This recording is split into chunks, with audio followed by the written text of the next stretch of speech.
Shalom saudara yang terkasih dalam Kristus Yesus Tuhan kita. Berjumpa kembali dalam program Tuhan adalah Gembalaku.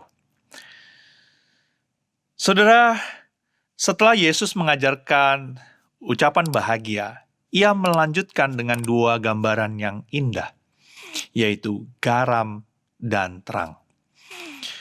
Dua hal ini sederhana, mudah ditemukan di setiap rumah, tetapi kita bisa melihat makna yang mendalam. Mari kita bersama-sama membaca dari Matius 5 ayat 13-16. Kamu adalah garam dunia. Jika garam itu menjadi tawar, dengan apakah ia diasinkan? Tidak ada lagi gunanya selain dibuang dan diinjak orang. Kamu adalah terang dunia. Kota yang terletak di atas gunung tidak mungkin tersembunyi. Lagi pula, orang tidak menyalakan pelita lalu meletakkannya di bawah gantang, melainkan di atas kaki dian, sehingga menerangi semua orang di dalam rumah itu. Demikianlah hendaknya terangmu bercahaya di depan orang, supaya mereka melihat perbuatanmu yang baik dan memuliakan Bapamu yang di sorga. Saudara, Yesus tidak berkata, kamu akan menjadi garam, tetapi kamu adalah garam. Bukan kamu bisa menjadi terang, tetapi kamu adalah terang dunia. Ini bukan perintah, melainkan identitas orang yang sudah percaya kepada Tuhan Yesus. Saudara, pernahkah saudara makan makanan yang tidak diberi garam? Mungkin ada dari antara saudara ya mungkin karena sakit sehingga tidak boleh memakan garam. Karena tidak memakai garam, maka rasanya akan hambar, seolah tidak bernyawa. Tetapi hanya sedikit garam saja akan membuat seluruh rasa itu menjadi hidup. Begitu juga dengan terang. Satu lilin kecil di ruang yang gelap bisa mengubah suasana seluruh ruangan itu. Kegelapan tidak pernah mengalahkan terang. Cukup satu sinar untuk menembus malam. Yesus memakai dua gambaran ini untuk mengingatkan kita. Dunia ini sedang kehilangan rasa kasih dan kejujuran. Dan kita dipanggil untuk menjadi garam yang menjaga dan memberi rasa. Dunia ini gelap oleh dosa dan keputusasaan. Dan kita dipanggil untuk menjadi terang yang menuntun dan menunjukkan jalan. Yang pertama, kamu adalah garam dunia. Saudara, pada zaman Tuhan Yesus, garam memiliki dua fungsi. Yang pertama, memberi rasa, dan yang kedua, mengawetkan. Garam mencegah pembusukan dan menambah cita rasa. Sebagai pengikut Kristus, kita dipanggil untuk melakukan hal yang sama. Menjaga dunia dari kerusakan moral dengan hidup benar, menjadi contoh, menjadi teladan. Memberi rasa pada kehidupan melalui kasih, ketulusan, dan pengharapan. Tetapi Yesus juga memberikan peringatan. Jika garam itu menjadi tawar, dengan apakah ia diasinkan? Artinya, jika kita kehilangan integritas, kita kehilangan kasih, kita kehilangan kebenaran, maka kita akan kehilangan dampak rohani di dunia ini. Kita tidak ada gunanya. Garam yang tawar tidak lagi berguna, hanya dibuang dan akan diinjak orang. Hidup orang-orang percaya tanpa kasih dan kebenaran ibarat garam yang kehilangan rasa. Ada wujudnya, terlihat.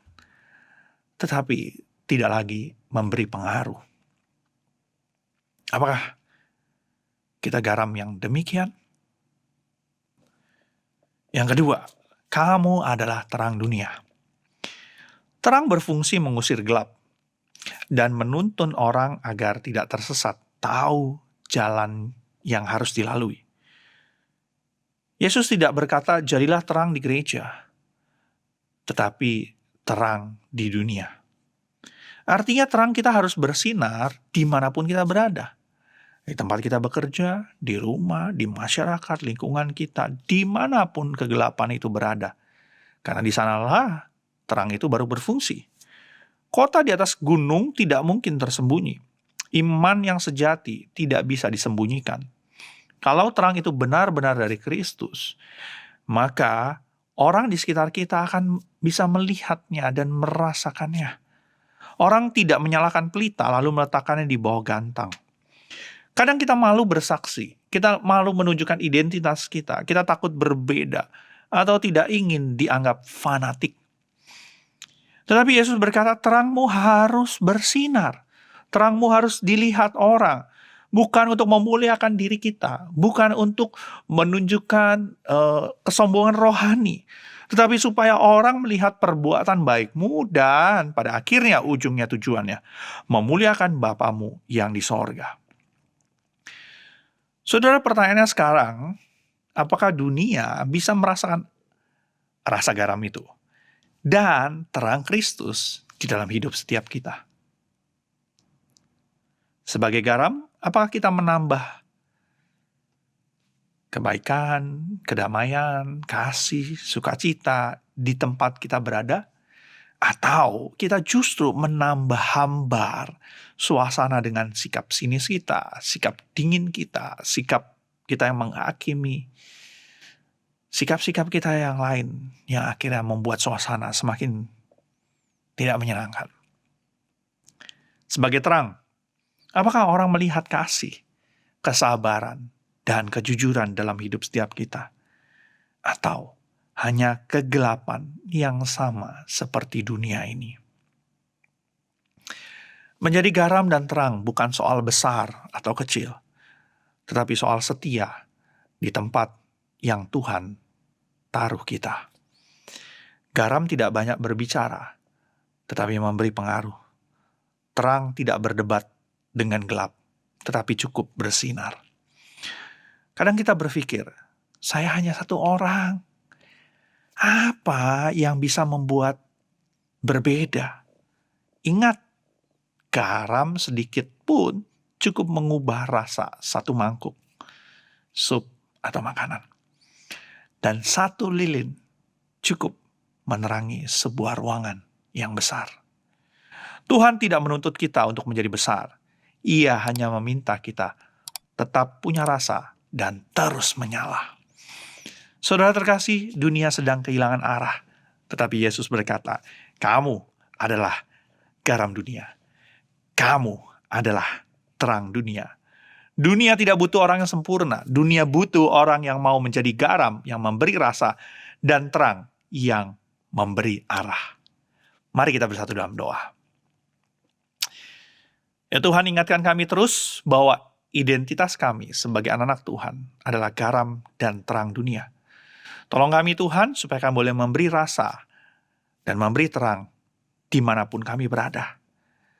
Biarlah kami boleh menggarami dunia ini yang semakin membusuk karena dosa. Kami boleh menerangi dunia ini yang semakin kehilangan arah karena dosa. Mampukan kami ya Tuhan.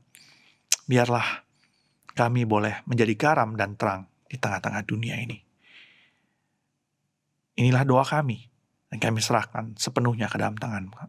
Di dalam nama Tuhan kami, Tuhan Yesus, kami berdoa. Amin. Saudara, hari ini mari biarkan hidup kita menjadi kesaksian yang nyata. Lewat kasih, kebenaran, dan ketulusan. Integritas hidup kita.